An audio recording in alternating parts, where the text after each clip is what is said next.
Vehicles தாங்க நம்ம காட்ட போறோம். எஸ், இங்க இன்னைக்கு நம்ம பார்க்க போறோம் அசோக் லேலண்ட்ல இருக்க தோஸ்துங்க. வாங்க பாப்போம்.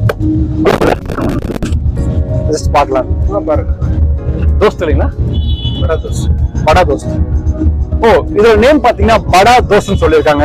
உண்மையிலே பழைய தோஸ்த் வெஹிக்கிள் முன்னையே வந்த வெர்ஷன் விட இந்த வெர்ஷன் ரொம்ப நல்லா ஹைட் தூக்கி உண்மையில நல்லா ஸ்ட்ராங்கா தான் பில்ட் பண்ணியிருக்காங்க. வாங்க உள்ள போய் பார்ப்போம்.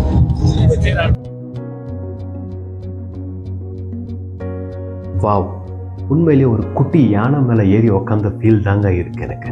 எஸ், அசோக் லேலண்ட் இந்த ட்ரக் ரேஞ்சில் ஒரு பவர்ஃபுல் வெஹிக்கிள் தான் லான்ச் பண்ணியிருக்காங்கன்னே சொல்லணும். கூடவே இந்த வெஹிக்கிளில் டிரைவரோட ஒரு 2 பேர் கம்ஃபர்டபுளாக கோ பேசஞ்சராக போகலாங்க. ஸோ இந்த ட்ரக் லோட் கெப்பாசிட்டி பார்த்தீங்கன்னா 210. ஸோ இதோட ஸ்டார்டிங் ப்ரைஸ் ரேஞ்ச் பார்த்தீங்கன்னா 10.5 lakhsலேருந்து ஆரம்பிக்குதுங்க.